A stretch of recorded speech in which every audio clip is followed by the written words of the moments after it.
Welcome to the Point.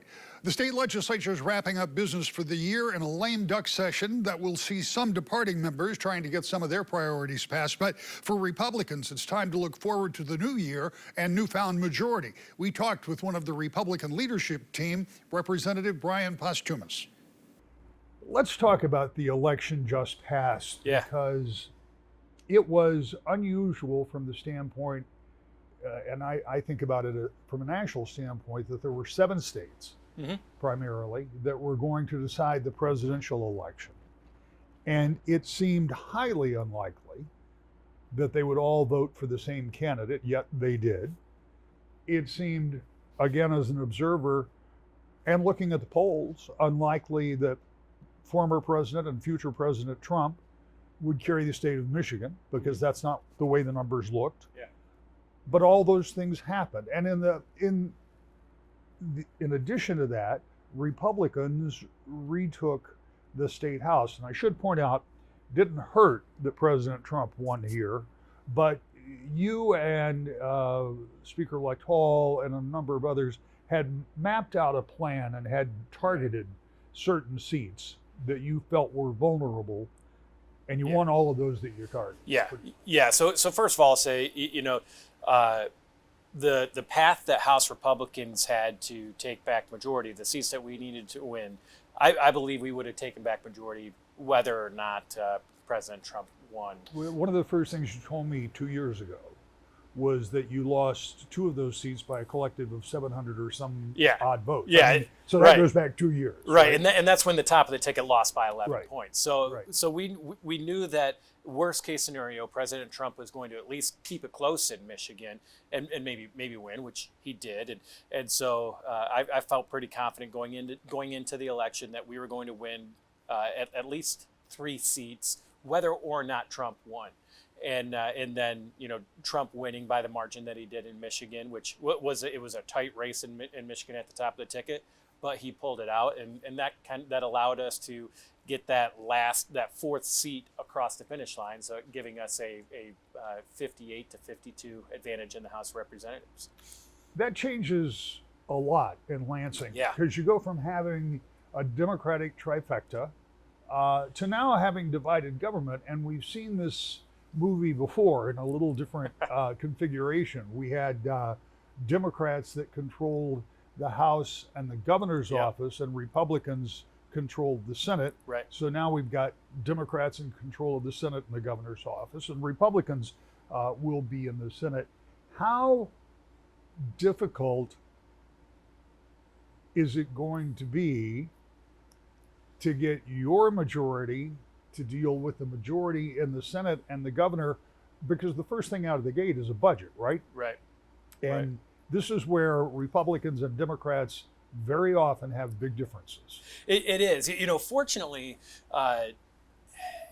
when House Republicans first launched our campaign to take back the House of Representatives, we unveiled our mission for Michigan, House Republicans' commitment to the voters of Michigan on what we would do if the voters trusted us with the majority in the House of Representatives. And so that is the agenda that we are going to focus on. And the thing that's really helpful about that is it pulls in every agenda item has mass approval across the state. 65 to 85% of all people in the state of Michigan approve of those policy agenda items, and while they are conservative principles, a lot of them, they are supported by a vast majority of the population, and so that's the agenda that we are going to focus on from House Republicans. And so if the Democrats in the Senate and Governor Whitmer want to fight us on that, then they can fight us on that. That's okay. That's their prerogative, and they'll have to take it up with the voters in 2026. The reality is, there's a reason why President Trump won all 7 of those swing states. There's a reason why House Republicans took back the majority. There's a reason why Republicans took majority in the U.S. Senate this cycle, and it's because the Democrats, specifically in Michigan, but also in other states throughout the entire country, have been trying to adopt California-style progressive left-wing policies into states that just don't want that. And that's what's been happening here in Michigan. The Democrats here in Michigan, under the trifecta, have tried to adopt these far left California style policies, and it just doesn't fly here. And so we're going to focus on those issues that 65 to 80% of the population really think we believe we need here. Without being able to assess exactly what happened in this election cycle, Yeah. because I'm still trying to look at some of the numbers and figure out exactly what happened. If you are right in claiming that Democrats have overreached, what is it that makes you believe that they might now decide that they are going to take a look at the mission for Michigan and think that those are good ideas? Because those are clearly not the things they've pursued in the last 2 Right, years. and you're 100% right. Those are clearly not the things that they pursued over the last 2 years, and that's why they lost. Right, and my hope is that that there will be some introspection, and they will realize, okay, maybe if we focus on the things that the working class needs, that's going to make it easier to afford groceries, it's going to make it easier to put gas in my car, rather than focusing on the elites throughout the state and throughout the country. Hopefully they start to recognize that, and that'll give us the opportunity to work together on some of these kitchen table issues. But again, if it doesn't, if they aren't willing to, that's okay. That's their prerogative, and we'll have a conversation with the voters in 2026 again, and see if it hits home in 2026. See if they realize their mistake then. It's interesting that you bring up 2026 a couple of times, because when I've talked to other people about this, I've asked them to assess how important that's going to be when it comes to not just governing for the next 2 years, but even in the lame duck. And as this airs, lame duck will already be in progress. We don't know exactly what's going to happen there. But I have asked and wondered out loud if the prospect for senators is that you have to face re-election in 2 years, and there's some members of the House who aren't coming back, Right. and they're free to pursue, get that final piece of business done, but the Senate may not be as willing to go along with them. Is lame duck going to be a little more lame than normal? So I've been saying from the beginning, I believe lame duck is going to be a lot more lame than it traditionally is, and that's starting to unfold. There's some infighting on the Democrat side in the House of Representatives. You have 2 or 3 members threatening to show up if they don't double down on the progressive agenda and start pushing further left policies than what they've already been doing. You have a couple members saying, well, all right, if you start doing that, then I'm not going to show up. And we should be working. Like, there's a couple of the Republicans that are thinking we need to be focusing on the things that are going to help Main Street and help our working class voters. And so there's that dichotomy there that's causing some big challenges for them. So I don't think they're going to be able to get any much of their far left progressive policies through during lame duck that a lot of people are concerned about. What is it that you would like to see done in the 10 days or so that there's going to be session, or should there even be session? I mean, I've often, again, asked the question about, you had this very limited amount of time after the election before the new legislature comes in, and unless there was something that was really pressing, should there even be session? First of all, I'll say, unless there's something pressing, my view is we probably should be in session. Or if we are in session, maybe there should be a supermajority needed in order to pass legislation during lame duck. Maybe that's the solution there. But as far as things that I want to get accomplished, the number one thing that I want to get done during the lame duck session is addressing the Supreme Court ruling that has impacted tipped wage and that type of thing. I think that's going to create the Democrats getting rid of tipped wages and transitioning away from that is going to create a lot of problems throughout the state of Michigan for our restaurant industries. And then not only that, but it also impacts sick leave, where people, small businesses that have like only one employee that are just starting up now have to deal with these new regulations surrounding sick leave, and it's going to create a lot of problems. And if we don't address that soon, then there's going to be problems for these business owners. We do have until, I believe, February 25th to get something signed into law to have that addressed. But I think the earlier we can deal with it, the better off we'll be. What kind of traction does that have with Democrats in the House, and then I guess as important in the Senate? And has the governor indicated any willingness to go along with something other than the current plan? There's a lot of conversations among Democrats that they know that they need to address it. The challenge is, I think they're afraid of the unions and the union bosses on addressing it, because a lot of the unions, the majority of the unions have come out opposed to it. And so there's some trepidation there. I will say, if we don't get it done during lame duck, it'll be one of the first things that Republicans work on in the House and get it and move out of the House in January. And at that point, I think there will be too much pressure on the Democrat Senate and the governor to not do something about it. I know that there is something else that you are interested in, and it involves changing the Constitution. Yeah. And it would be a pretty fundamental change, Yep. I mean, compared to what we have. So explain that to me, and explain how and why you think that's a good idea. Yeah, so a couple weeks ago, I launched an initiative to require a couple things. Require proof of citizenship when registering to vote. As you know, a foreign national voted in our election in 2024, this last cycle, and that ballot counted. That should not be happening in American elections. In American elections, Americans should vote, and that's it. And that is fundamental to our democracy. And so that is one change. We're requiring proof of registration during proof of citizenship during the registration process, no matter when it happens. That needs to be enshrined in our Constitution. Right now, there's a loophole that's been taken advantage of, and we need to address that. The second piece of it is requiring voter ID in Michigan. You know, the Democrats talk about how voter ID is required. Well, it's not. Like they are lying to you. Anybody who says that voter ID is required in the state of Michigan is lying to you. Like, it is a blatant lie. While most polling locations do ask for voter ID, 100% of the population can fill out an affidavit instead, sign their name saying that I am who I say I am, and cast a ballot without ever having to prove that. And that ballot will be counted.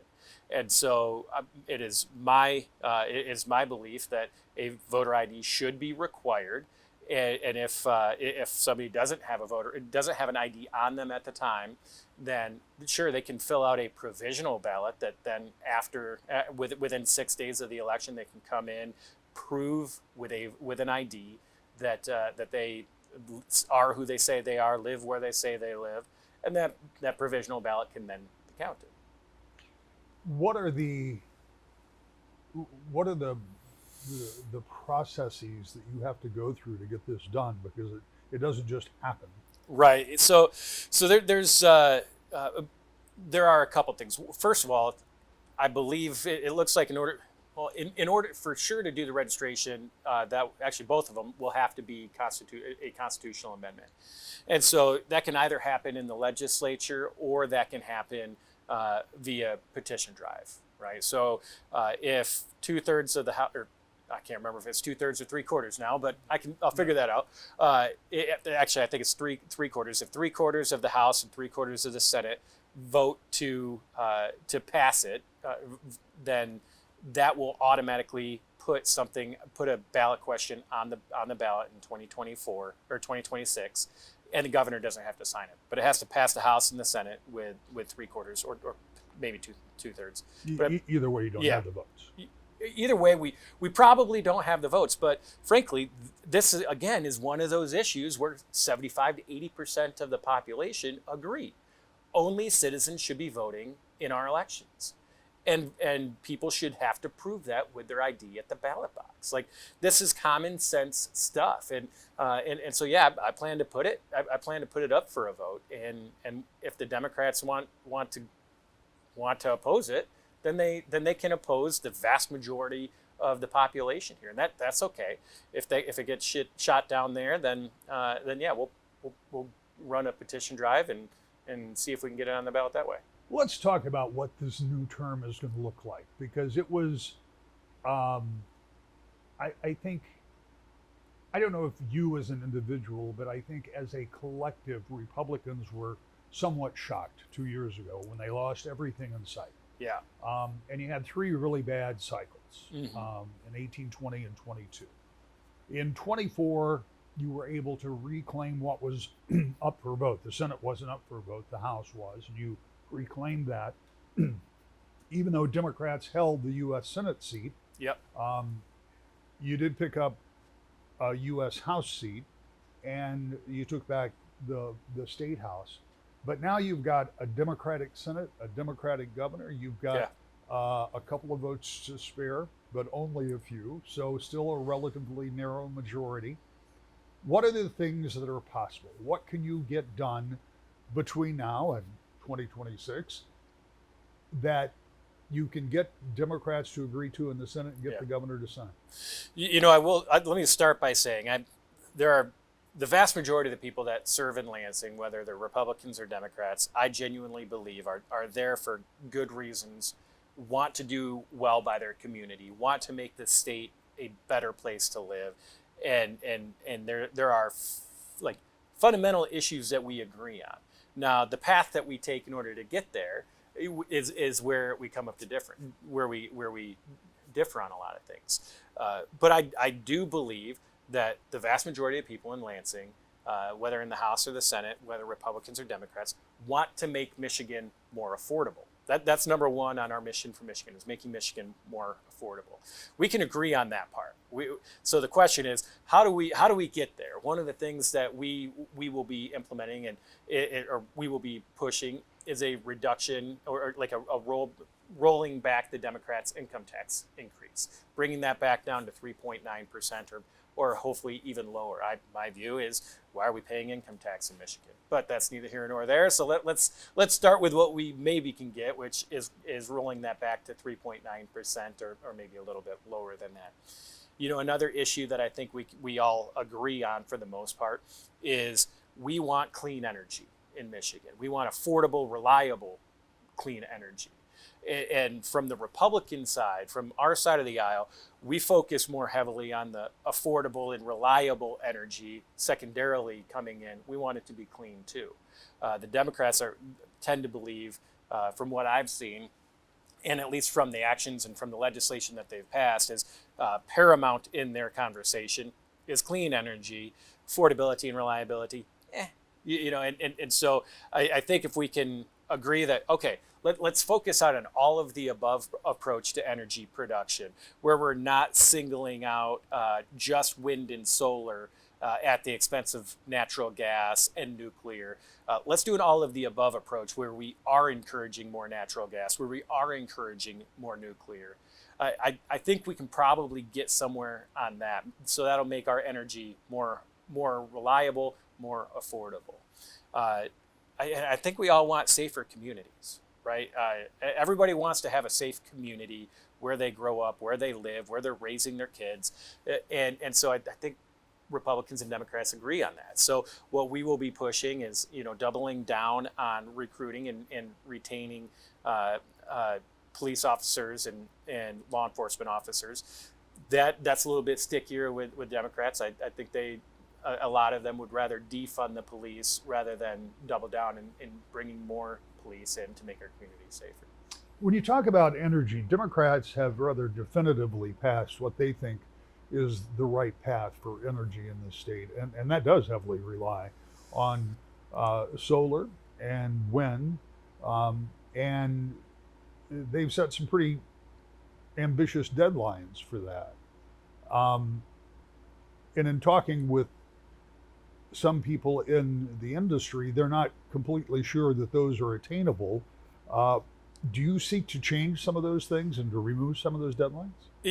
Yeah, absolutely. I believe the Democrats got hijacked by the California progressive elites, and that's what led to the Michigan's Green New Deal that they passed. And that in and of itself is going to make our energy more expensive and less reliable. The two things that we want to focus on.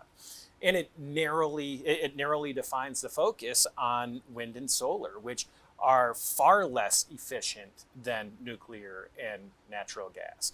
The way that I'm a farmer. I wholeheartedly believe that we should be good stewards of our environment, good stewards of our land, and that comes into the energy conversation.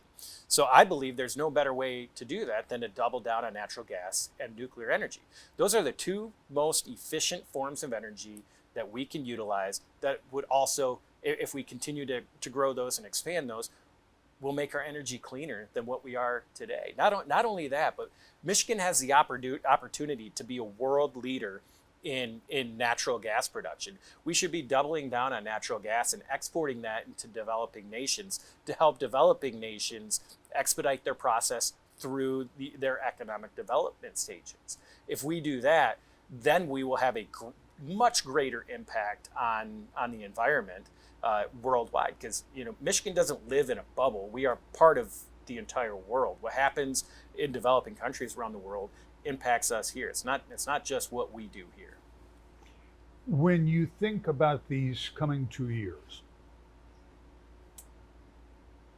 understanding the challenges that you're going to be up against, are we going to see government operate smoothly and as efficiently as it can, or are we going to see those difficulties with getting budgets done on time again? So, one of the beautiful intended consequences of the government system that our founding fathers created is that it's not supposed to operate smoothly or efficiently or quickly.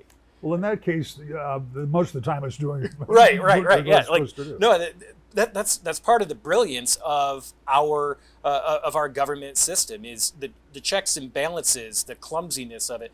That was done with specific intent to ensure that there is a more deliberate, slower process to get things done. And as frustrating as that can be sometimes, it is a important check on power that is needed. So, but I will say, to your point, to your question, because of the divided government, because of the polarization that we're dealing with right now, I believe that we will be even more clumsy, less smooth, and less efficient than we otherwise could be. The next 2 years in Lansing could be a struggle, or they could result in cooperation on important issues. We'll just have to wait and see, and we'll be watching To the Point.